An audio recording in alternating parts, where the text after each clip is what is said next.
मैले लुगाहरू बेचेर महिनाको 1 लाखसम्म कमाएको छु र त्यो बिजनेस त मैले एआई भन्दा पहिला गरेको थिएँ र अहिले एआई युज गरेर गर्ने हो भने this is exactly how I would do it welcome to a brand new series where I help businesses adapt AI so you don't get left behind this is part 3 या त product इमेजेसहरू बनाउन च्याटजिपिटी र जेमिनाईको नयाँ मोडल्सहरू यस्तो इन्सेन्टली पावरफुल छ कि यो मान्छेले यो प्रोडक्ट यो पोजमा लागेको फोटो बनाऊ भनेर भन्यो भने जेमिनाईले बनाइदिएको छ।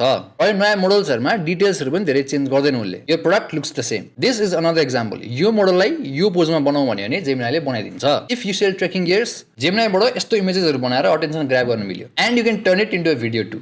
सेकेन्ड, यो फिचर चाहिँ वेबसाइटमा इन्टिग्रेट गर्दा दामी हुन्छ है। जस्तै अब वेबसाइटमा मान्छेले यसो प्रोडक्ट हेर्छन्, प्रोडक्ट त मन पर्यो तर मैले लाउँदाखेरि कसो देखिन्छ भनेर हेर्नु पर्यो भने मान्छेले आफ्नो फोटो अपलोड गर्छन् र एआईले मलाई त्यो प्रोडक्ट लगाएको देखाइदिन्छ। जस्तै same T shirt, same glasses, same pant, okay I look good. यसले गर्दाखेरि मैले किन्ने पोसिबिलिटी आइ हुन्छ। अनि this is as simple as प्रोडक्टको फोटो राख्ने, आफ्नो फोटो राख्ने, make the person wear the clothing भन्दाखेरि उसले जेनेरेट गरिदियो। अब यसमा धेरै कुरा सोच्नुपर्छ तर यो फिचर यो टुल वेबसाइटमा भयो भने चाहिँ यस्तो कुल हुन्थ्यो नि। थर्ड, धेरै इ कमर्स वेबसाइटहरूमा त्यो प्रोडक्टको डिस्क्रिप्सनहरू हुन्छ नि, त्यो चाहिँ राम्रोसँग लेखेको हुँदैन, खाली हुन्छ। जस्तै यो डिस्क्रिप्सन अझै डिटेलमा भएको भयो, अझै राम्रोसँग भयो भने चाहिँ एसईओको लागि राम्रो हुन्थ्यो प्लस युजर एक्सपिरियन्स पनि राम्रो हुन्थ्यो। अब यसमा मैले क्लाउडको क्रोम एक्सटेन्सन युज गर्छु र के टाइप गर्छु भन्दाखेरि analyze the products in this page and help me write product description for better SEO and good customer experience for each output in .txt file भनेर दियो भने उसले आफै एनालाइज गर्छ, वर्क गर्छ र हरेकको प्रोडक्ट डिस्क्रिप्सन तपाईँले आउटपुट गर्छ। ल हेर्नु मेरो टेक्स्ट फाइल रेडी भयो र this is the description given by cloud है त। यति लेख्ने एउटा मान्छेलाई धेरै टाइम लाग्थ्यो